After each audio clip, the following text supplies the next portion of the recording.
किसी भी देश को तोड़ना हो, वहां पर राज करना हो तो सबसे आसान है कि वहां की भाषा, संस्कृति और शिक्षा पर आघात करो। अगर आप सफल हुए तो वो देश हार जाएगा। अंग्रेजों और मुगलों ने भी हिंदुस्तान में वही किया।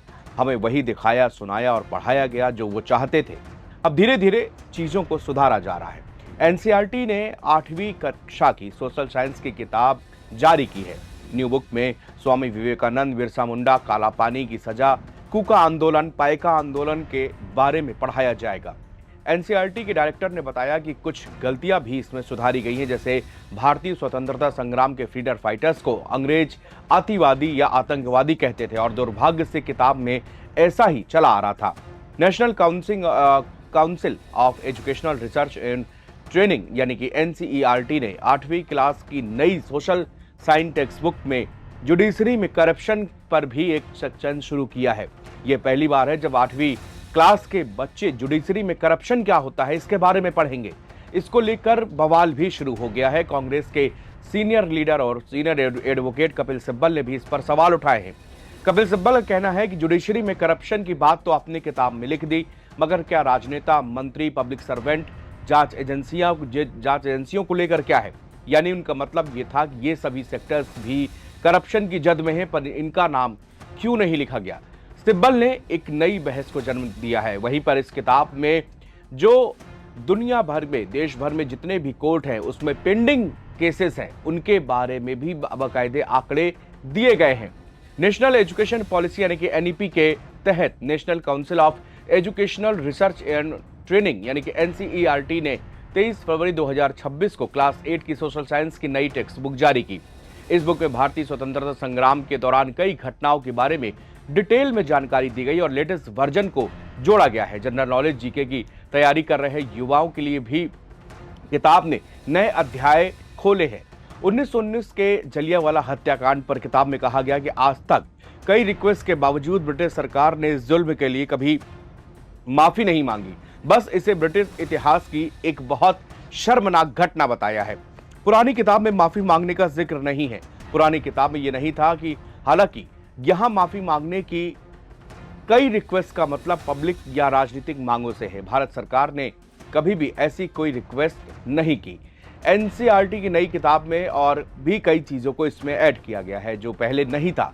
पार्टीशन वाले सेक्शन के आखिर में लिखा है कि हालांकि महात्मा गांधी और ज्यादातर कांग्रेस नेताओं ने 1947 में देश के बंटवारे पर विचार का विरोध किया था, लेकिन उन्होंने आखिर में इसे ही आगे बढ़ने का एकमात्र रास्ता मान लिया। भले ही यह भी साफ था कि भारतीय मुसलमानों का एक खास हिस्सा बंटवारे के पक्ष में नहीं था। क्लास 8 की पुरानी हिस्ट्री की किताब में सिर्फ इतना लिखा गया कि ब्रिटिश राज से हमारे देश की आजादी की खुशी पार्टीशन के दर्द और हिंसा के साथ मिली जुली थी। लेकिन नई किताब बताती है कि इतिहासकारों ने भारत से ब्रिटिश सरकार के बाहर निकलने के कारणों पर बहस की है और पहले यह माना जाता है कि यहाँ पर ज्यादातर गांधी और उनके अहिंसा के सिद्धांत और कांग्रेस की नीतियों की वजह से ही हुआ। इसमें आगे बताया गया है कि इस नजरिए से इस बात को माना गया है कि कई और भी वजहें काम कर रही थी। आम लोगों का विद्रोह, क्रांतिकारियों की नई कोशिशें, रॉयल इंडियन एयरफोर्स और रॉयल इंडियन नेवी में बगावत। इसमें कहा गया है कि इसके अलावा दूसरे विश्व युद्ध के बाद ब्रिटेन का कम होता रुतबा और दुनिया भर में डिकोलाइजेशन का ट्रेंड, साम्राज्यों का दौर खत्म हो गया था, कम से कम उस रूप में। तो बता दें कि एनसीईआरटी नेशनल एजुकेशन पॉलिसी 2020 और स्कूल एजुकेशन के लिए नेशनल करिकुलम फ्रेमवर्क 2023 के हिसाब से नई टेक्स्ट बुक बना रहा है। क्लास 1 से 8 तक के लिए टेक्स्ट बुक अब तक बन चुकी है। क्लास 8 के लिए सोशल साइंस की टेक्स्ट बुक का पार्ट 1 पिछले साल जुलाई में रिलीज किया गया था।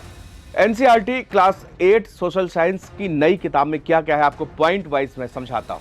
सोशल साइंस की नई किताब में स्वामी विवेकानंद के जीवन का वर्णन किया गया है। शिकागो में विश्व धर्म संसद में स्वामी विवेकानंद के प्रसिद्ध भाषण का भी उल्लेख है, जहां उन्होंने भारत की सभ्यता और संस्कृति की मजबूती से बात रखी।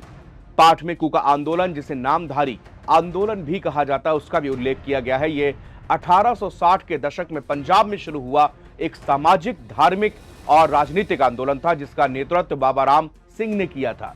कुकाओं ने गौ हत्या का कड़ा विरोध किया था। 1872 में कुकाओं के एक समूह ने कुछ कत्लखानों पर हमला किया। ब्रिटिश सरकार ने 65 कुकाओं को बिना किसी मुकदमे के फांसी दे दी, जिनमें से कई को तोपों के मुंह में बांधकर भी उड़ा दिया गया था। किताब में बिरसा मुंडा का उल्लेख किया गया है। वो छोटा नागपुर क्षेत्र के मुंडा समुदाय के एक महान आदिवासी स्वतंत्रता सेनानी थे। 1906 में प्रसिद्ध बंगाली सेनानी बिपिन चंद्र पॉल ने अंग्रेजी दैनिक पत्र वंदे मातरम शुरू किया। इस पत्र से भारत की स्वतंत्रता के विचार को जन जन तक पहुंचाया।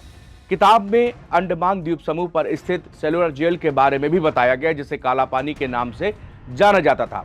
यहां अंग्रेजों ने भारतीय क्रांतिकारियों को यातनाएं दी। बारिंद्र घोष और वीडी सावरकर जैसे स्वतंत्रता सेनानियों को यहीं पर कैद रखा गया। इसके साथ ही भारत माता के उल्लेख और एक शक्तिशाली राष्ट्रवादी प्रतीक के रूप में भी इसका यहाँ पर दिखाया गया है। इस किताब के रिलीज हो जाने के बाद में तरह तरह के इसमें कमेंट और लोग बातें कर रहे। कपिल सिब्बल ने जुडिशरी को लेकर हमला बोला। उन्होंने कहा कि इसमें बच्चों को ये बताया जा रहा है कि जुडिशरी में कैसे जो है करप्शन है और कितने सारे करोड़ों की तादाद में सुप्रीम कोर्ट, हाई कोर्ट और सेशंस कोर्ट और डिस्ट्रिक्ट कोर्ट्स में कितने सारे मुकदमे जो है वो पेंडिंग पड़े हैं। इसकी संख्या भी इस किताब में बाकायदे बताई गई है। शुक्रिया।